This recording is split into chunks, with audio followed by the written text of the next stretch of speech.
Assalamualaikum warahmatullahi wabarakatuh.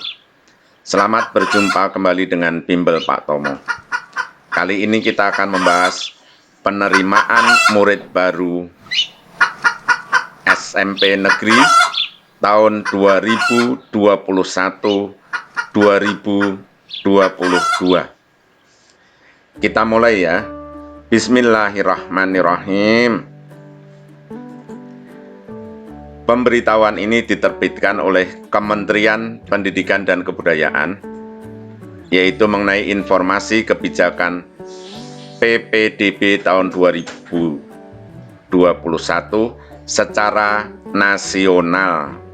Jadi ini dari pusat, bukan dari Jakarta atau dari Jawa Barat, dari pusat ya. Informasi ini diterbitkan bulan Desember. Jadi bisa saja nanti terjadi update. Kalau terjadi update di bulan Januari atau Februari, kita akan bahas lagi. Kita ini berdasarkan informasi pada bulan Desember.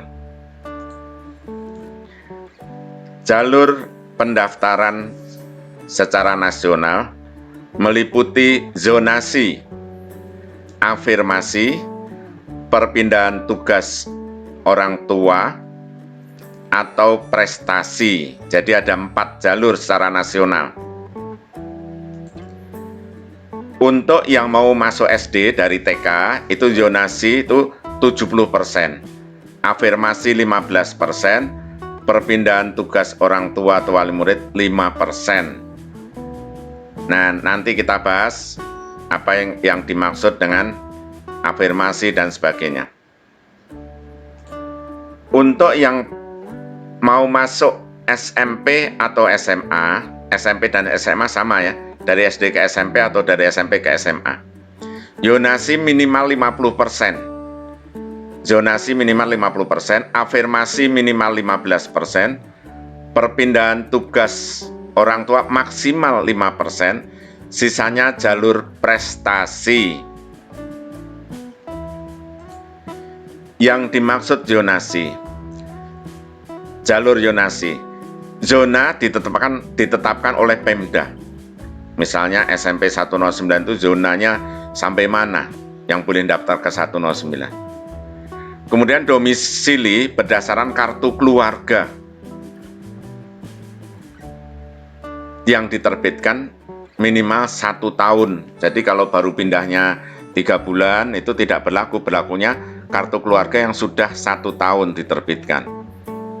Nah, zona itu misalnya SMP 109, yang boleh daftar di 109 adalah kelurahan mana saja. Nah, ini kalau zona ini kalau di Jawa Barat berdasarkan Google Map, yang jaraknya berapa ratus meter tidak diterima. Nah, maksimal berapa ratus meter itu kalau Jawa Barat. Kalau DKI berdasarkan kelurahan.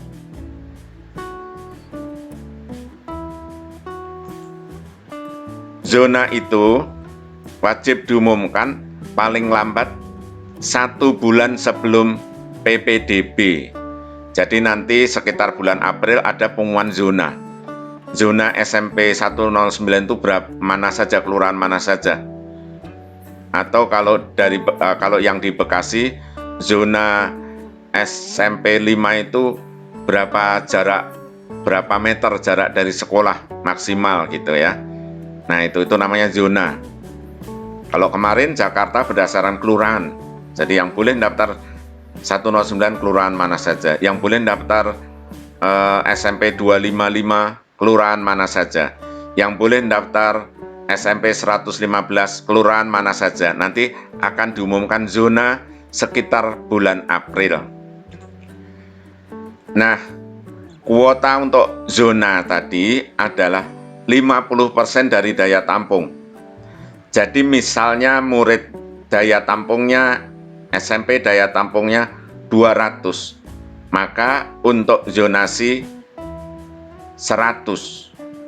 Nah, kalau yang daftar lebih dari 100, DKI kemarin diadu berdasarkan umur. Kalau Jawa Barat diadu berdasarkan jarak. Jadi kemarin sesama jalur zonasi Kalau daya tampungnya 100, pendaftarnya lebih dari 100, diadu umurnya kalau Jakarta. Kalau Jawa Barat kemarin diadu jaraknya pakai Google Map. Nah, jadi ulangi, zonasi itu 50%, ya. Terus sesama zonasi diadu kalau Jakarta berdasarkan umur ya, umur kalau Jakarta, kalau Jawa Barat berdasarkan jarak. Nah, nanti berdasarkan apa kita nggak tahu.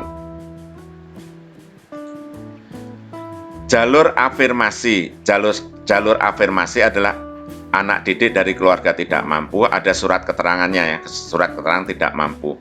Kemudian penyandang disabilitas, penyandang kelainan tubuh, nah, misalnya cacat kaki dan sebagainya, tunarungu mungkin, itu jalur afirmasi. Nah, itu jatahnya 15% ya. Nah, sekarang jalur prestasi. Jalur prestasi itu cuma dikit, sekitar 20-30% ya. Itu yang akademik menggunakan rapot, nilai rapot ya, ditambah surat keterangan peringkat nilai rapot. Jadi nanti ada surat keterangan peringkat. Di rapot nggak ada tulisannya ranking, tapi nanti bisa minta surat keterangan ranking. Nah, kemudian prestasi bidang non-akademik. Ini ada non-akademik, itu biasanya menyertakan piagam atau piala atau sertifikat. Kemudian tingkatnya nanti apa, diadu. Nah, biasanya tingkat provinsi ya. Kalau lomba 17 Agustus nggak laku yang itu. Yang non-akademik ini prestasi tertentu kayaknya minimal tingkat provinsi. Kemudian tidak menggunakan tes. Nah, nggak taunya nggak pakai tes. Jadi yang bimbel Pak Tomo kemarin general tes, tidak dilanjutkan lagi general tes. General tes yang kemarin berarti terakhir. Kemudian rapotnya ini, yang jalur akademik ya, rapotnya ini menggunakan nilai rapot pada 5 semester terakhir. Berarti dimulai dari kelas 4 semester 1. Kelas 4 semester 1, kelas 4 semester 2, kelas 5 semester 1, kelas 5 semester 2, dan kelas 6 semester 1. Kelas 6 semester 2 tidak digunakan untuk masuk SMP. Jadi, ulangi, nilai rapot yang digunakan itu kelas 4 semester 1, kelas 4 semester 2, kelas 5 semester 1, kelas 5 semester 2, serta kelas 6 semester 1. Kelas 6 semester 2-nya nggak kepake. Nah, ini berarti udah jadi, ya, tinggal siap-siap aja. Sekolah merangkum, lalu nanti diberi surat keterangan peringkat. Nah, ini udah tidak ada usaha lagi untuk tentang masuk SMP, tinggal ini udah jadi nih ya, bagi yang jalur prestasi.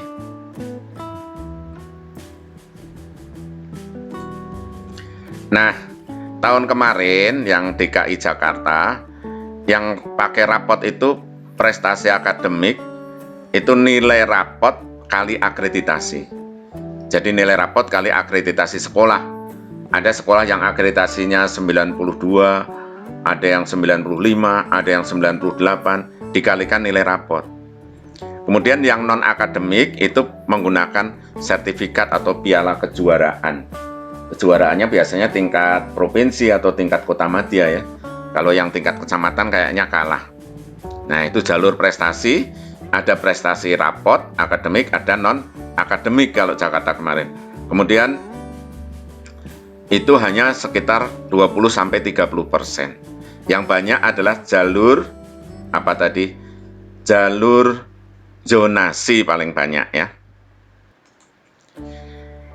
Berikutnya, pemerintah daerah mengumumkan tata cara dan jadwal pelaksanaan PPDB, penerimaan peserta didik baru, itu paling lambat pada awal Mei. Jadi nanti awal bulan Mei ada pemberitahuan tata cara yang lengkap. Yang sekarang ini baru gambaran umum dari pusat, dari nasional. nanti masing-masing pemerintah daerah, Jawa Barat atau Jakarta atau Jawa Tengah itu mengumumkan tata cara pada awal Mei. Jadi masih awal Mei nanti ya. Tapi boleh siap-siap dari sekarang, nilai rapot dan sebagainya udah mulai dirapikan oleh sekolah masing-masing.